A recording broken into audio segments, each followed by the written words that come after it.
Aux États-Unis, le rappeur du groupe Migos, Offset, qui était l'époux de la rappeuse non moins connue Cardi B, célèbre notamment pour son clash avec Nicki Minaj, demande à recevoir 50% des biens de Cardi B.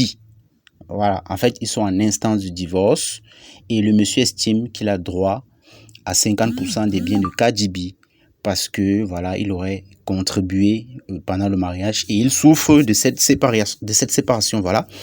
Il estime avoir droit à un dédommagement. Cardi B a réagi tout de suite et dit mais voilà, après tout ce que j'ai fait pour lui, c'est comme ça qu'il voudrait que ça se termine.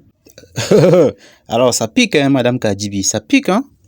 Vous êtes tellement habitué à déplumer les hommes, bah lorsque vous vous faites déplumer par un homme, bah ça pique, ça pique. Et Madame Cardi B, franchement, dédommagez notre frère Offset. Ouais, oui, dédommagez-le. Vous en aviez fait presque votre nounou pour vos enfants. Je crois que vous en avez 3 ou 2, je sais plus trop. Vous en aviez fait presque votre nounou. Dédommagez-le. Il y a droit. Voilà. Dédommagez-le.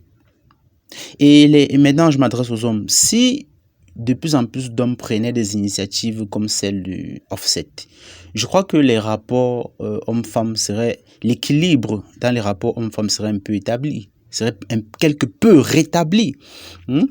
Très souvent, les hommes, par une sorte d'ego mal placé, que les femmes savent très bien flatter d'ailleurs, se disent « Ah, on va pas me voir me traîner dans la boue, des procès et tout ça, je veux pas, je suis un homme. » Non, messieurs, osez revendiquer vos droits. Lorsque vous vous séparez, osez aller devant le juge, réclamer la garde exclusive des enfants aussi. Faites-le.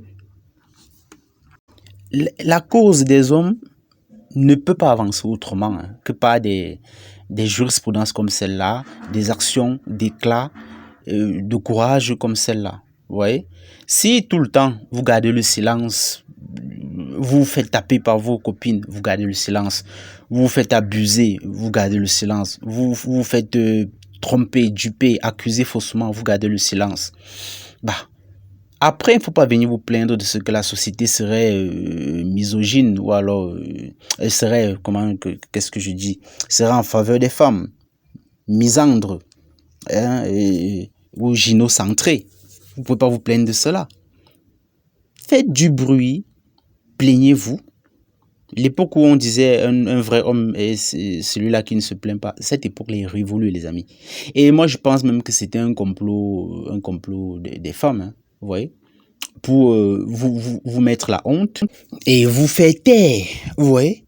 De nos jours, il y a une expression qui fleurit beaucoup sur les réseaux actuellement, homme-princesse. Voilà.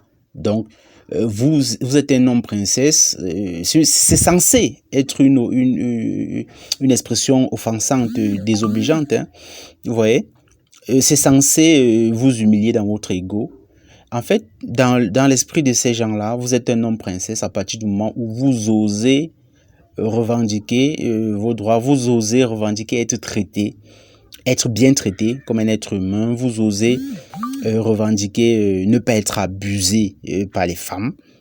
Voilà, vous osez revendiquer ne pas être celui-là qui paye tout à la maison alors que madame travaille par exemple. Dès que vous revendiquez ça, ben, vous êtes un homme princesse. Donc c'est ce genre de procédé manipulatoire qui a été à l'œuvre pendant très longtemps, surtout à l'époque de nos pères, et qui faisait que les hommes, malgré tout ce qu'ils subissaient, gardaient le silence. On trouvait noble de garder le silence. Garder le silence jusqu'à en mourir. Je ne sais pas si vous vous rendez compte, les amis. Mais tout ça doit cesser. Tout ça doit cesser, les amis. Il faut prendre la parole, il faut ouvrir la bouche, il faut parler. Et surtout, il faut agir. Il faut agir, notamment en justice. Certains vont me dire, mais voilà, la justice, en France, la justice est aux mains des femmes et tout, elle est féminisée. C'est vrai. Mais les textes sont là.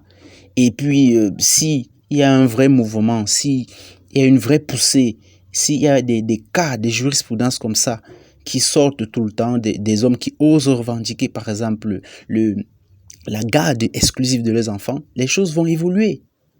Simplement, on a laissé faire les choses aux femmes. On a laissé le pouvoir aux femmes en les laissant faire à leur guise. Et voilà où on en est aujourd'hui. Il faut que ça cesse, les amis.